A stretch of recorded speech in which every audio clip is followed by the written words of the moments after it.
On my wedding day, not a single family member showed up, not even my father.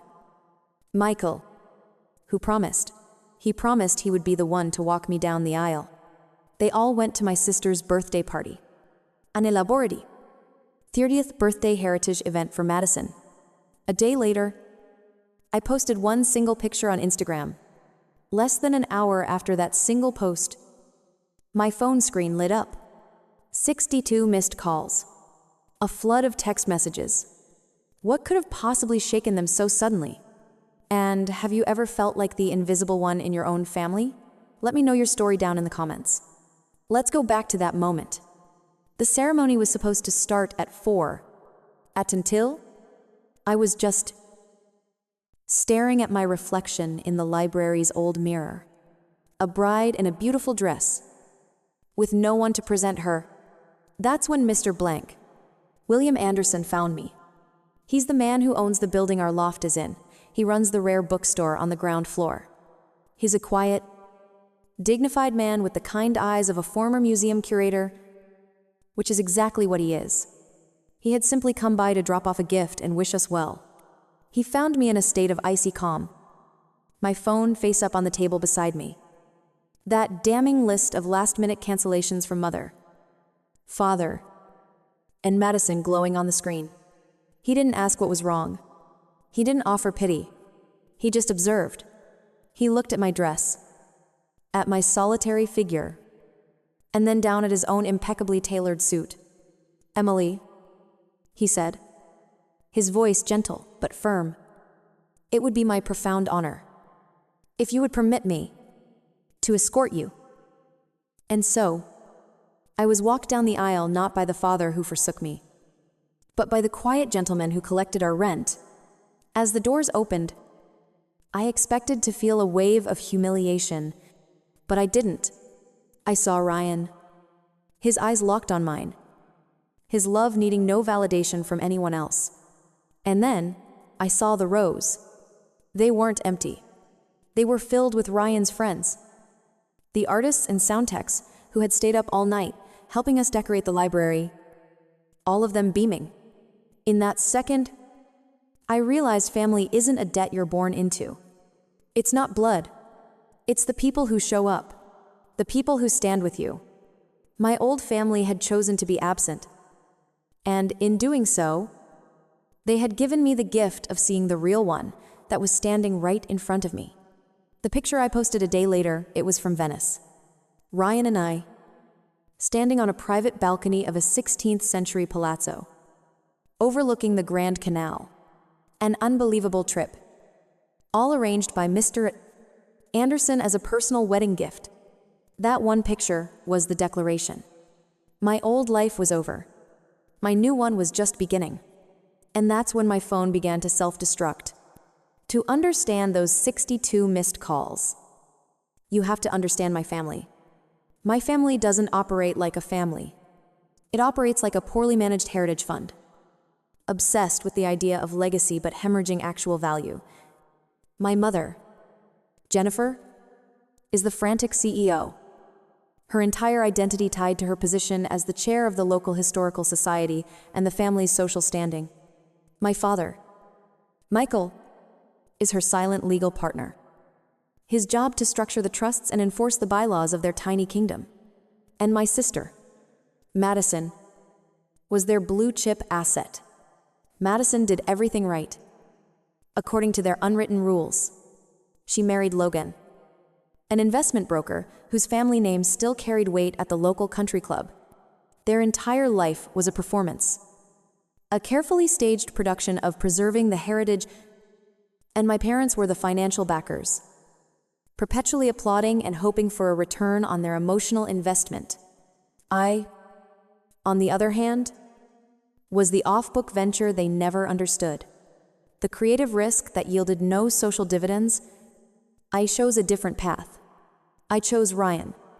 Ryan doesn't have a surname that gets him preferential treatment. He has hands that are patient and precise. Hands that listen to the past. He's a sound designer, an audio restorationist. He works from a small, soundproofed studio in our loft. a space that smells of old reel-to-reel tapes and new technology. To me, that space is magic. It's where he pulls lost voices out of the static. To my family, it was the reek of financial instability. They saw his worn flannel shirts and his intense, quiet focus, not as the uniform of a dedicated artist, but as the telltale signs of a man allergic to a real career, playing with old noises. My father called it once. With a dismissive wave, they couldn't fathom a life that wasn't benchmarked by quarterly returns and property values. When I announced our engagement, the response wasn't joy. It was a collective, mournful sigh. My mother, Jennifer, deployed her signature look of pained disappointment. Emily, dear, she'd lament, it's lovely that you've found someone who shares your inclinations, but one cannot frame inclinations and hang them on the wall of a house you can't afford. My sister Madison was more direct, her sympathy as thin as old parchment. I just worry about you. She'd coo, inspecting her perfect manicure. It's a difficult world without a proper foundation. Hair foundation. Of course. I was a trust fund that my father refilled every time Logan's latest guaranteed investment turned out to be a financial sinkhole. They saw Ryan as a liability. They saw me as a lost cause. They had appraised my husband based on the ink on his fingers and the quiet of his studio, never bothering to read the magnificent stories he was saving. The ultimate power play, the move that finally severed the cord, was the scheduling. My sister Madison, with a theatrical display of regret she must have rehearsed for weeks, announced her elaborate 30th birthday party. It wasn't just a party. It was, in her words, an event dedicated to preserving the family heritage, to be held at the country club. It was scheduled for the exact same Saturday as my wedding. It was a tactical masterstroke of social warfare, a loyalty test presented as an unfortunate coincidence, forcing everyone to choose, and the family, with the lemming-like predictability I'd come to expect, chose.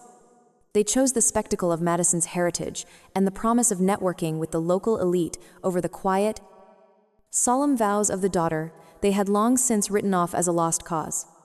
My father, Michael, the man who taught me how to read, had promised me. He had looked me in the eye and said, I'll be there to walk you down the aisle. Emily, I'll just have to slip away from the party for an hour or so. He never came. The day of the wedding, my phone became a monument to their united front of indifference. I sat in that small, beautiful reading room at the library, watching the clock hands creep toward the hour. One by one, the texts arrived, each a perfectly crafted little dagger of polite abandonment. From my mother. So sorry. Darling, Madison is just overwhelmed with the event and truly needs me here. You understand? From my aunt, Jennifer and Michael have been cornered by the Historical Society donors. Impossible to get away. And then, the final gutting blow. The one from my father. It arrived at 3:50. 10 minutes before the ceremony. Not a call. A text. Things are really celebratory here. Sorry. Your sister's moment is very important to our heritage. She is the priority right now. She is the priority. Each message was a tiny, perfect encapsulation of my role in the family. An afterthought, a secondary concern, an obligation to be regretfully, and then finally, decisively, canceled.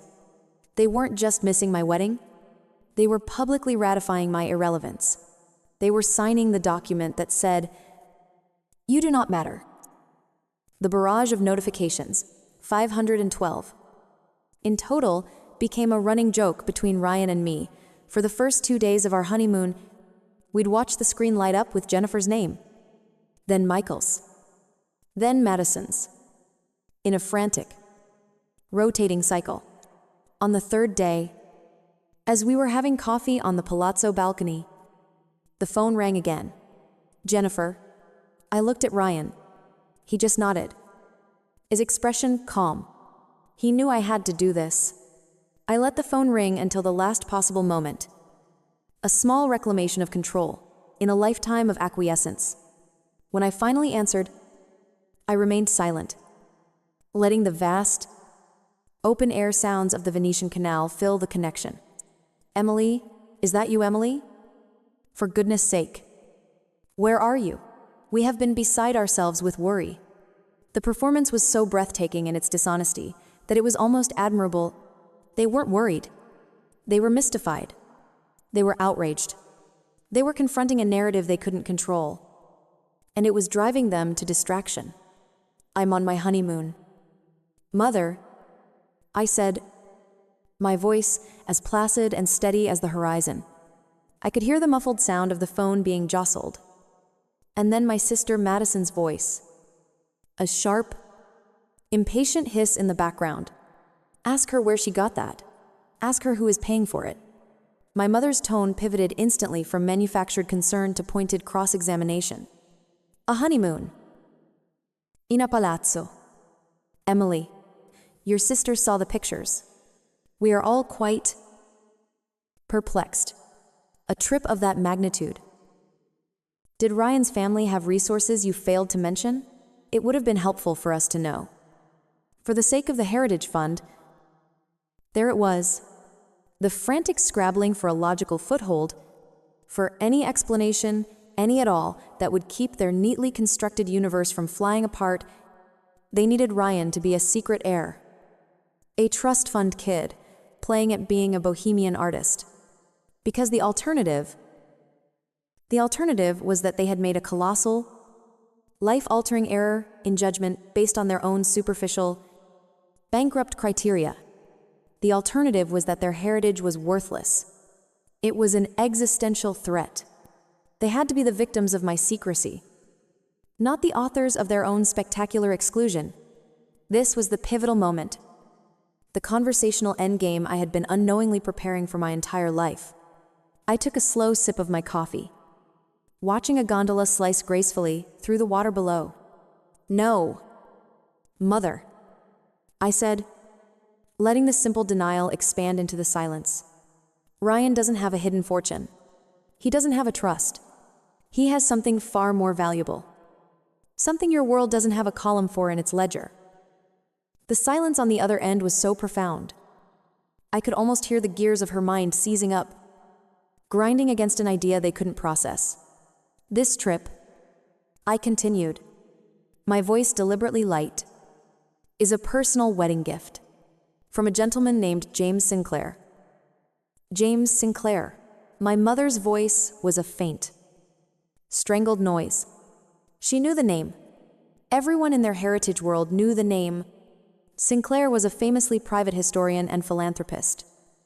A man whose wealth was so old, it was part of the landscape. But the connection made no sense to her. The historian. How could you know?